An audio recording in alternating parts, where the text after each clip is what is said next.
पंढरपूर पासून अवघ्या 15 मिनिटांच्या अंतरावर पंढरपूर करकंब रस्त्यावर धोत्रेज ग्रँड प्रायव्हेट लिमिटेड घेऊन आले आहेत पंचतारांकित सुविधांनी युक्त हॉटेल ग्रँड। तसेच पुण्या मुंबईच्या धर्तीवर सर्व सुविधांनी युक्त hotel Shriyash restaurant, veg non veg permit room bar, प्रशिक्षित कुक व होस्टिंग सेवा। हॉटेल ग्रँड मध्ये उपलब्ध आहेत 50 एसी रूम्स, 3500 स्क्वेअर फुटाचा सुसज्ज बकेट हॉल, भव्य एसी सूट्स, टेरेस गार्डन, भव्य लॉन आणि चेंजिंग रूम सहित स्विमिंग टँक, प्रशस्त पार्किंगची सुविधा। पंढरपूर नजीक असलेल्या हॉटेल ग्रँड या सुसज्ज आणि पंचतारांकित सुविधांनी युक्त hotel grand, hotel Shriyash restaurant, veg non veg permit room bar, Pandharpur Karkamb road. संपर्क 02186 24 22 45। सोलापूर भाजपचे आमदार सुभाष देशमुख यांच्या लोकमंगल कोऑपरेटिव्ह सोसायटीच्या शाखा अधिकाऱ्याने 25 लाख रुपये लुटल्याचा बनाव रचत स्वतःवर वार केल्याची धक्कादायक घटना धाराशिव जिल्ह्यात उघडकीस आली आहे। 2 अज्ञात चोरट्यांनी डोळ्यात मिरची पूड टाकून 25 लाख लुटल्याचा बनाव करणाऱ्या शाखा अधिकाऱ्याचा पर्दाफाश झाला आहे। कैलास घाटे असे या शाखा अधिकाऱ्याचे नाव असून त्याला ऑनलाईन गेम आणि खाजगी देणे झाले होते। याच कारणामुळे त्यांनी ही रक्कम स्वतःजवळ ठेवून लुटीचा बनाव रचल्याची कबुली पोलिसांना त्यांनी दिली आहे।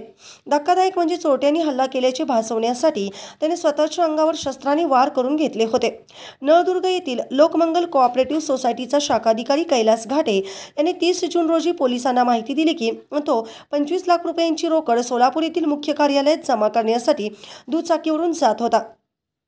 राष्ट्रीय महामार्ग क्रमांक 65 वर चापला तांड्याजवळ पाठीमागून दुचाकीहून आलेल्या दोघांनी त्याला ओव्हरटेक करून डोळ्यात मिरची पूड फेकली होती।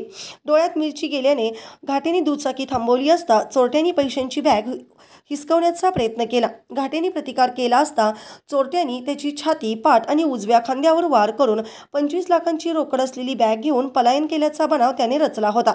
या घटनेनंतर नळदुर्ग पोलीस स्थानिक गुन्हे शाखेने काही तासातच हा तपास सुरू केला। पोलिसांच्या तपासात हा शाखा अधिकारी उघडा पडला।